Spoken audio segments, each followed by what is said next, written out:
I am Ryan, the life changer, and I am so grateful that you decided to join me today. This podcast is called Unlock the Power of Your Mind. Let me ask you a question. Are you ready for your life to change? Are you ready to unlock the power of your mind? Are you ready to be the best version of you possible? I want to help you. I want this podcast to give new, positive meanings to the difficult times that you faced in your life. And I want to help you become the best version of you possible. This is your time. The change is happening for you now.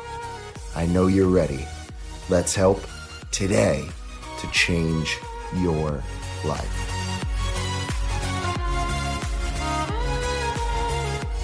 All right, ladies and gentlemen, thank you so very much for joining me for another episode of Unlock the Power of Your Mind. Today I have with me Allison Manzi. She is a holistic wellness expert and founder of Ion Wellness. She is also the host of her podcast, Soul Sweat. So Allison, thank you so very much for joining me this morning. Thank you. It's my pleasure. Awesome. So share with the listeners a little bit about yourself, your early childhood, so that they can feel a little bit more connected with you and kind of understand some of your background. Sure. I started out as a dancer. I was a dancer since age 3. I started doing competitive dance and competitive theater. I also played basketball. I did lacrosse when I was in college. So as an athlete, I was kind of always connected to my body and connected to wellness, and I really had a passion for it. I started coaching younger cheerleaders. I did cheerleading as well. So I started coaching younger girls about 11 to 14 in high school. So that really sort of sparked that coaching mentality or that love for coaching. It's kind of a natural thing. I was always sort of the leader in my group. So that really sort of inspired my step into the coaching world. I started college actually as an actress. I was studying music and dance. So again, always had that kind of physical element, always feeling connected to my body, especially creatively. And it's kind of an element that isn't talked about with wellness, but I think is a very huge, important part of it. And as an actress in New York City, typical case, I was a waitress and kind of struggling to make ends meet, and I didn't enjoy that. So I became a personal trainer to make ends meet while I was auditioning and to have that sort of flexibility while I was auditioning. And as soon as I became a coach, I had my first client. And, I was just kind of doing this as a side job just to make money. I didn't necessarily seek that out as a career. I loved it, but I wasn't set on having that as a career. And after about 2 months, I was hooked and I never went back to auditioning. I loved that feeling of making somebody's day better, or even that first person that said, "You changed my life." I was like, that's it. I'm doing this forever. Yeah, that's such a powerful thing when you hear it for the first time, right? You helped to change my life. Oh yeah, it's addictive. And so share with the listeners, and this is cool because you have a unique background in the way that you got into it. Share with the listeners maybe one of the biggest takeaways that you would see in the parallel between dancing and performing, and how that helped you to really get connected to your body and understanding your body and listening to it. Yeah, I think that this is a really important thing to talk about. Creativity is sort of boxed into this, painting, drawing, and people think of it so much as a skill, which it is on its own, but they think it's like something that you're born with or you're not. If I can't draw, I'm not creative, or if I can't play the piano, I'm not creative. But for me, it's more so about this point in your day, or your week, your month, whatever, when you take that time to be quiet with yourself and listen to your body, and sort of, it's very meditative, and sort of stop those overriding thoughts when you're, being analytical and making choices, 30,000 times per second or whatever our brain does. And just sort of feeling what you're feeling and just letting the thoughts and the movements or the paintings or whatever the case, whatever your medium is, because creativity is so general, letting that sort of flow right from your brain to your body or right to your medium, and sort of stopping that that over processing, that judgment, decision making, that can sometimes really inhibit us. I mean, it's there for a reason. It's there to protect us, obviously. But a lot of times it can get in our own way in making good choices. And that can come into play with health as well. And that sort of freeing experience that you have with creativity and with yourself, that quiet time, is a big part of creating sort of that self-love and that relationship with yourself. And that, to me, is really the root of health and wellness, because when you have a lot of that self-love and that connection to your body and how you're treating it and how it's responding to you, that's going to encourage you to make these better health choices for a lifetime, and not just for, a 6-week juice cleanse or something, but keeping that throughout your entire life because you do it for yourself, not for, to lose 10 pounds. Yeah, amen, for sure. And one other thing I want to touch on about your unique background is how you got into coaching with the cheerleaders at a young age. So to the mothers and the fathers out there, or maybe listeners that are growing up and playing sports, what was one takeaway of one thing that you really noticed in coaching these young girls, whether it be tips or advice, either to the parents or to the young ladies directly, on how they can find a healthy balance between, excelling at their sport or their craft or their hobby, but also keeping in touch with wellness? Because I know sometimes we can push ourselves too hard, or maybe go in too much, and we lose fun, and also leave ourselves open to injuries or burnout. So what advice or actionable strategies do you have to share with the listeners there on how to find the balance? Yeah, absolutely. I mean, that's something that I still struggle with. I mean, as an athlete, it's sort of in my blood to have that competitive element, even with workouts, and I have to really check myself actively. I think when it comes to, parents, like you mentioned, the first thing is kids watch every single thing you do. They watch the way you breathe. They watch the way that your face responds to certain things. They watch the decisions that you make with your own life. So leading by example is really, really important. And like I said, every single little bit, they pick up on that tone underneath, something that you said to them. So making sure that you can establish that healthy relationship with yourself first. It's kind of like putting on that oxygen mask when the plane's going down. You have to help yourself first before you can help anybody else, because they see everything. They're so smart. The way those girls would watch me, I mean, they were really young and impressionable. They're like 11, 12. And they would watch every single thing I did. So I had to really be careful and make sure I was really modeling that behavior. So we can't just tell, we have to do. And also in terms of trying to find that balance between the burnout and also still pushing yourself and growing and challenging yourself. For me, what's really helped me is focusing on the process, being process driven and not results driven, because you can still get gratification from seeing that process and seeing yourself change and evolve.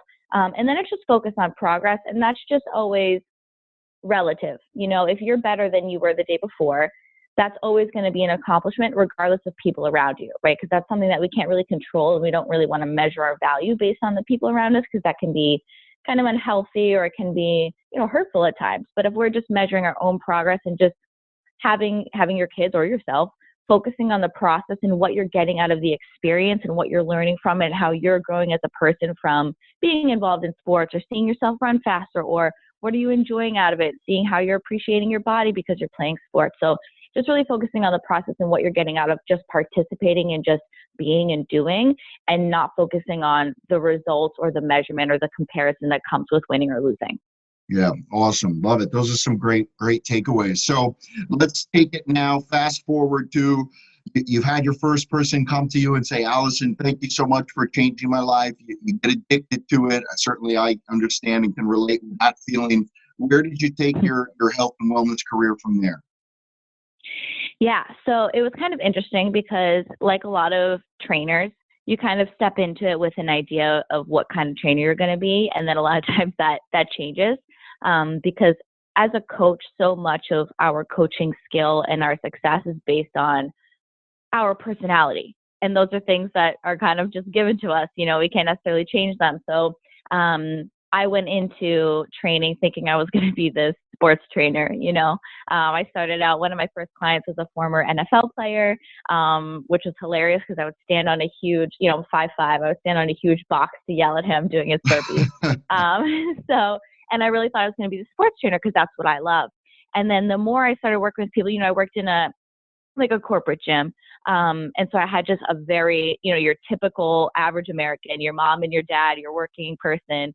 And so my skills really evolved based on the needs, not only from a means of making a living and seeing what people really needed from me, but also not being able to help them the way I wanted to.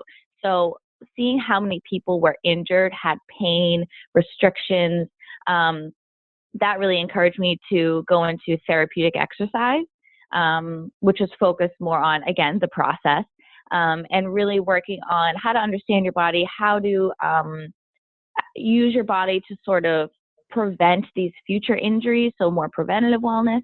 And then from there, once I got into that arena, that was really awesome. That was a huge step for me and it really helped my training career blow up because so many people needed it. And so few trainers were studying, corrective exercise and taking the time to really focus on that because they wanted to just, have people run drills and sweat, which is awesome. We need that too. But then from there, seeing how people would just kind of fall off. Like I had these great programs and I felt so confident in what I was giving them and still seeing people fail. So I was like, okay, well, the program's good, but people still aren't sticking to what they're doing. And they were still having trouble being successful. And I just felt this wall between myself and the client, between this awesome program that I was giving them. And when they would stick to it, the results were incredible, but probably 9 out of 10 clients weren't sticking to it. And I felt this sort of helplessness that I really wanted to help these people, like genuinely, like this person, not my clients, these people that became my friends. And that wall was their mentality. And it was so frustrating for me. And I was like, that's it. I got to fix it. So then I went and got the behavior coaching license, the habit change.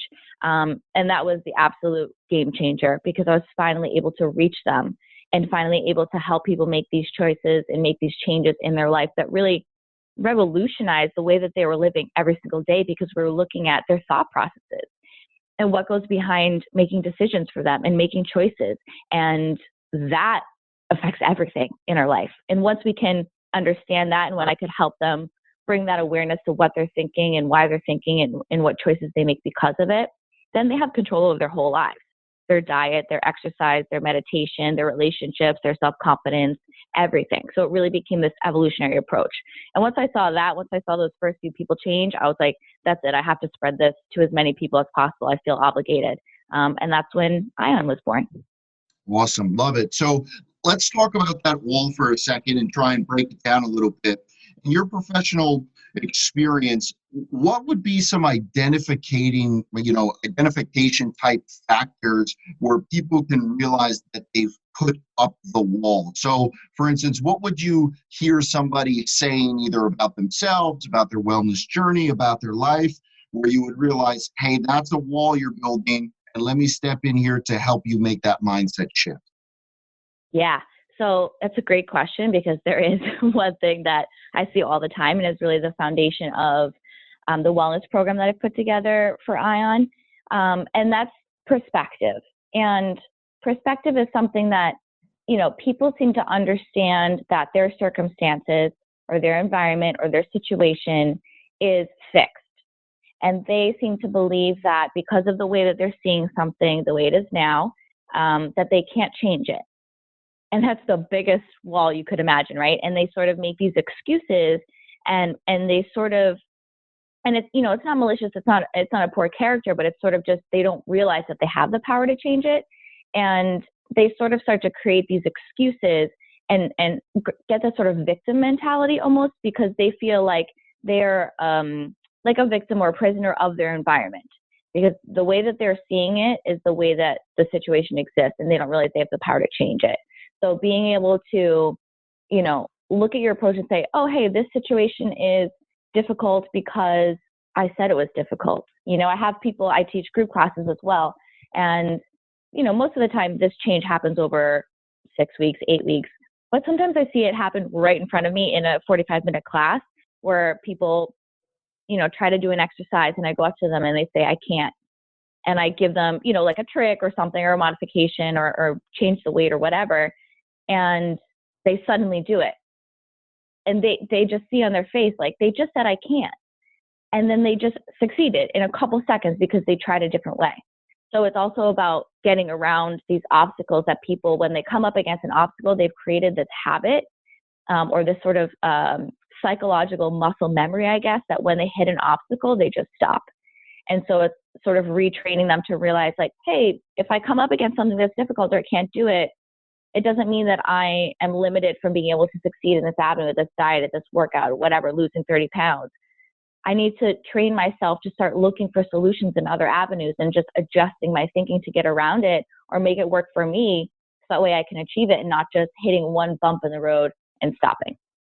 Yeah, amen. Love it. So for the listeners out there, could you share one example of a specific individual and maybe some of the things that they had said, and then how, I mean, of course, you presented a tremendous example with the I can't and making the modification to the exercise, but can you share specifically, maybe it was a mental or psychological wall that they had built up through some of the verbiage of what they were saying? Because maybe the listeners will be able to relate, like, oh man, I catch myself saying that as well. So can you specifically share an example there, Allison? Totally. So one of the biggest things I see, and one of my first clients who was sort of my guinea pig, she was with me for, I think, 5 years, which is awesome.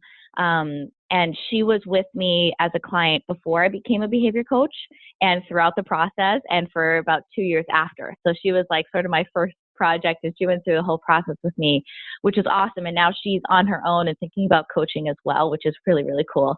That's the ultimate gift.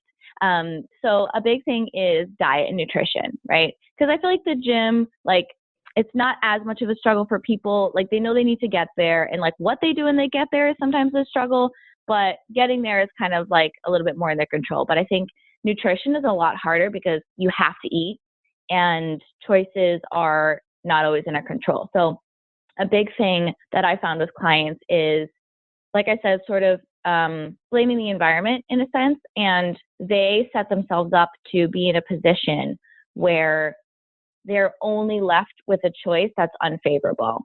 So for example, if they're trying not to eat bread and saturated fat, for example, and they go to a baseball game with their family and they say, oh, I had to eat a hot dog and fries because that's all they had. So that's a perfect example of it's the baseball game's fault because they didn't have any healthy food. And so they feel like, oh, I couldn't change what was at the baseball game because that's how they're seeing it. So instead of like coming up against this obstacle and saying, okay, what are my other options? Maybe I can go off site, or really, which we're all thinking, it would be to bring something before or eat something before.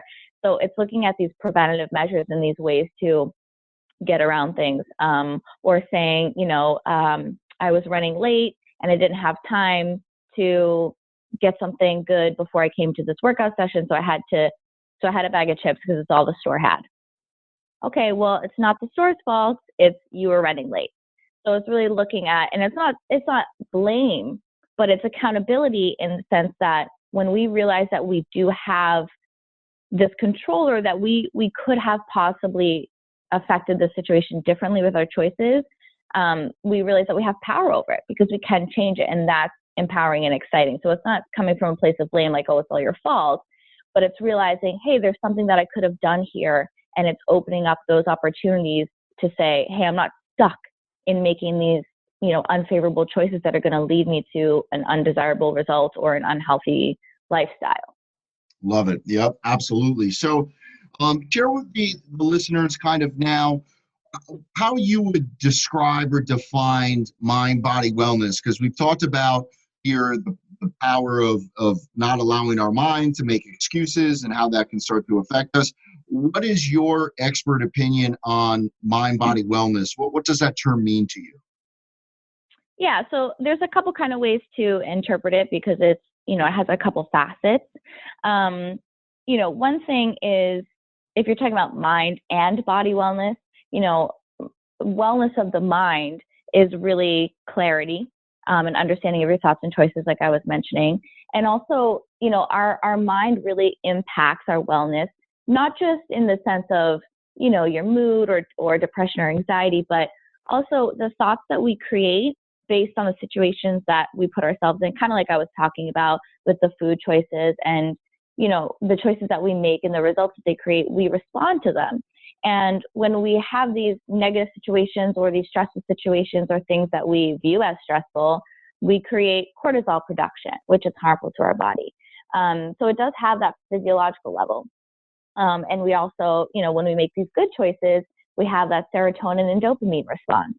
So that affects our body in a positive way. So it has a lot of layers to it. And that being said, it's kind of, and when you talk about the mind-body connection to each other, it's sort of the driver knowing how to drive the car, right? Like your body is the vehicle. It's sort of the physical self. And the mind has to know how to drive the car properly. It has to know how to do a tune-up. It has to know how to change the oil. It has to know how to steer. It has to know how to, not slam on the brakes. So it's really just an understanding of your body and how it works and what it needs, how it functions, what health looks like for you. So really just kind of understanding and being in tune with your needs. But most importantly, I think when it comes to mind and body health, our conscious mind makes our choices for us, right? We choose what to put in our body. We choose whether we exercise or we don't. We choose whether we smoke or we don't. We drink or we don't. We sleep or we don't. And really that mind-body connection when it comes to health is about that self-love. I look at nutrition and exercise as self-love, and a lot of people see it as a punishment. And again, that's kind of what I was mentioning about changing perspective.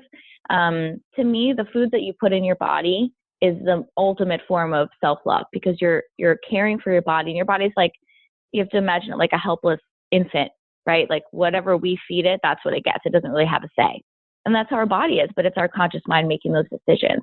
So when we have a good relationship with our body and we love it and we care for it and we want to see it be healthy and move well and successful, we will treat it better. So really taking that time, and like I mentioned, through creativity and through perspective, being able to care for our body through our nutrition and our health and our mindfulness is really the ultimate mind-body connection, because we have that intrinsic motivation and that desire to make those positive changes, and those will stay with us. Yeah, awesome breakdown. So share with the listeners one specific example of somebody who came to you where there was a disconnect between their mind and their body, and or maybe they came to you with some hypokinetic diseases or somewhere where they're, maybe their doctor had said, hey, you've got this, and this wrong with you. And then as you were able to enhance and make healthy the mind-body connection, they were able to shift into a new level of health and wellness. Yeah. So in terms of, Western medicine, I did have a client who she was on antidepressants for migraines, which to me is a little aggressive of an approach. And, antidepressants have a lot of really intense effects in our body. Like it's a very strong drug.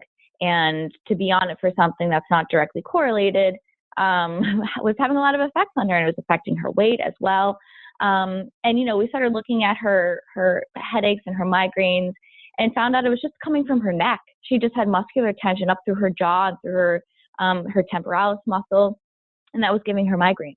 So we were able to, and, this came through a lot of like me questioning her a lot and her having to really think about it, because again, a lot of people don't really take that time to sit and think about it. They kind of go the express route and they say, oh, a doctor needs to help me. So they don't take that time to listen to their own body, because we know our own bodies better than anyone else does. Even a doctor, even though they went to medical school, they still don't know our bodies as well as we do. So looking at that and having her take that time to, how am I really feeling? What does it feel like? Does it feel like achy? Does it feel like a tension?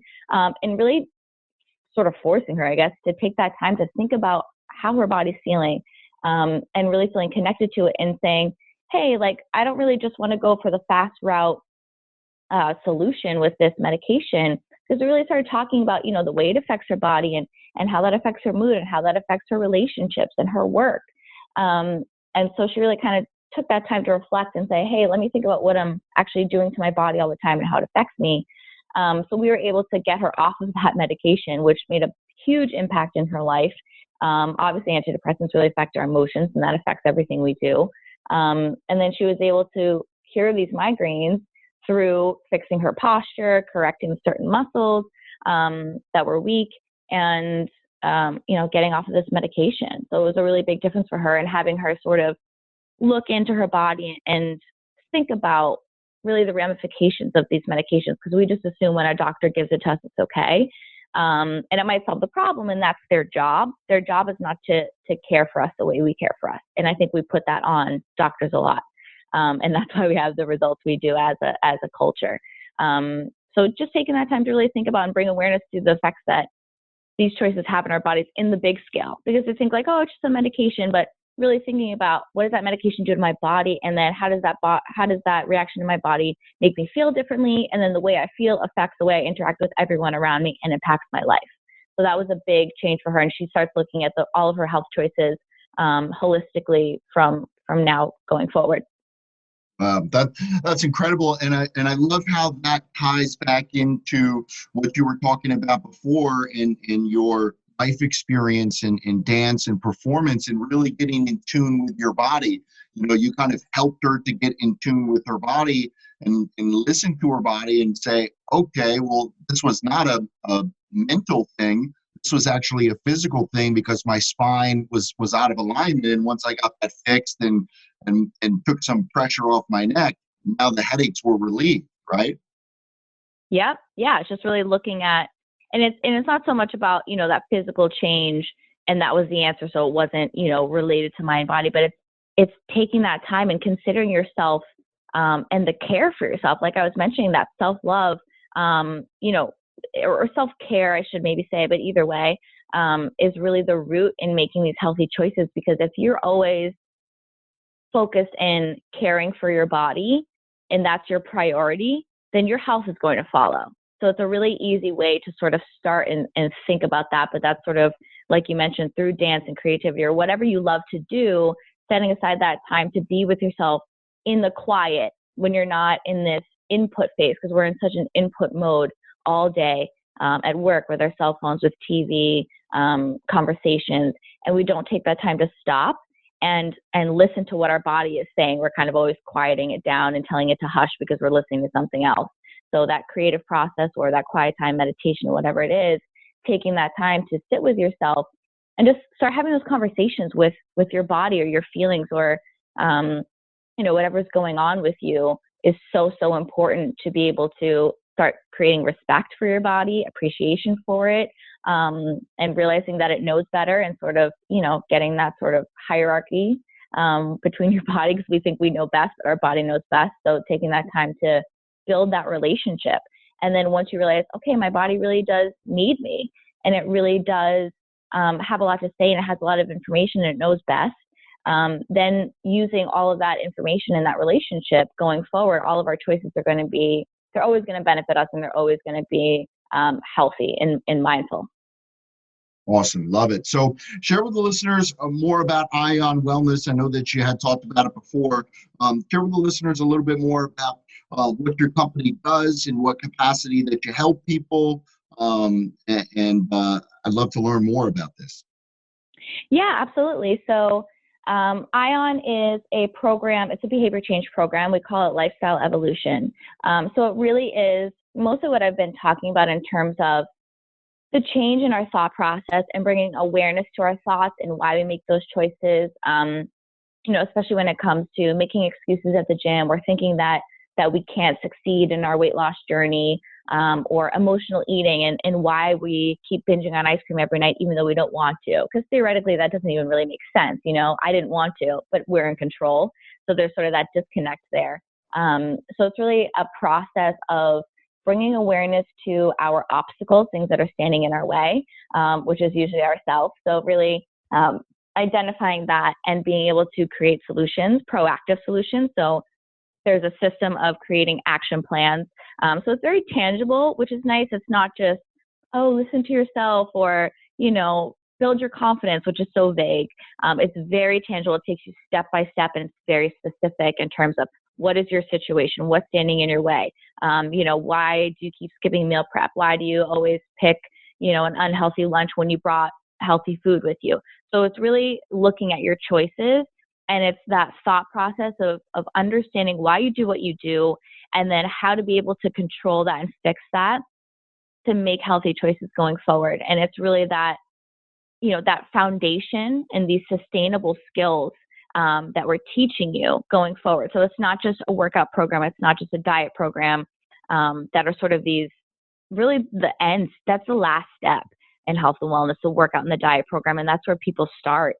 And they sort of expect to be able to go into these programs and just follow them to the T, which we're human. So that doesn't happen. And then we get discouraged. So this is really the process before that, and sort of fine tuning, like I said, the driver of the car. So that way, when you do get to the wellness program, the diet, the 6-week, workout, or the P90X, or whatever the case, you go in there as a soldier, sort of armed with weaponry, to be able to face any obstacles that come up that are likely to derail you from your goals. Because that's what happens. I mean, that's why we're not successful. Something derails us. So it's creating that skill set and that artillery to be ready when you go into the sort of war, so to speak, of facing this process or this transformation physically in reaching your goals, Nice. And getting you really, really prepared. Yeah. Awesome. And so is this something that's done at a corporate level? Do you do this one-on-one with individuals online, or how can they get in touch with you if they want to enroll in your program? Yep. So there's a couple options. For now, since it is relatively new, I am doing some in-person work. So I do speaking engagements that I can go into either community organizations or workplaces and give talks, educational talks. There's also workplace wellness programs that are behavior change programs for the group. So just like a corporate wellness program would go into a company and say, hey, let's bring you yoga classes, workout classes, healthy snacks, and so on and so forth. I come in and write this behavior change, this habit change program for the group. So building accountability teams and helping them, with their thought processes, and really doing this behavior change program as a group and having them create a support group. And then there is one-on-one coaching. There's obviously a limited number of slots. Those are for sort of the special cases that I do virtual coaching, but privately. And then there is a digital version that is self-contained that has these action plans and the step-by-step, has a meditation section, sort of an 8-week successive program with habit change exercises, action plans, a workout, mindful eating, all these levels to it that is self-contained. And then you can add on private coaching sessions if you want to check in with me, or if you have questions and you need additional guidance. So there's sort of a build your own program. There's multiple levels in which you can approach it. Awesome. And so share with listeners how they can get in touch with you, Allison. Sure. You can go to ionlifestyle.com, AION lifestyle.com. And there's a contact me. You can send me an email, or you can ask for an assessment and we can speak further. Or you can send me an email directly from that page if you have particular questions and you want to reach out individually. Awesome. Well, thank you so very much for your time today. I really appreciate it. I think that between your expertise and the unique way that you got into, or I should say your unique background and how you were able to break things down when it relates to mind-body wellness was really awesome. So thank you so very much for your time today. Thank you so much. It was a pleasure. Awesome. Have a great day. Ladies and gentlemen, I just want to say from the bottom of my heart, thank you so much for taking the time to listen to this podcast today. My prayer is that it has helped to change your life, to make a positive impact in your life. And I just want to let you know that every single day, the first goal that I write down is I have changed 1 million lives. So ladies and gentlemen, if this podcast helped to change your life today, I would ask you to please go on to iTunes, rate, review, and share this episode with somebody else who you know will benefit and have their life changed. Thank you again so very much. It means the world to me. Go out there and be great today. Make a positive impact in the world.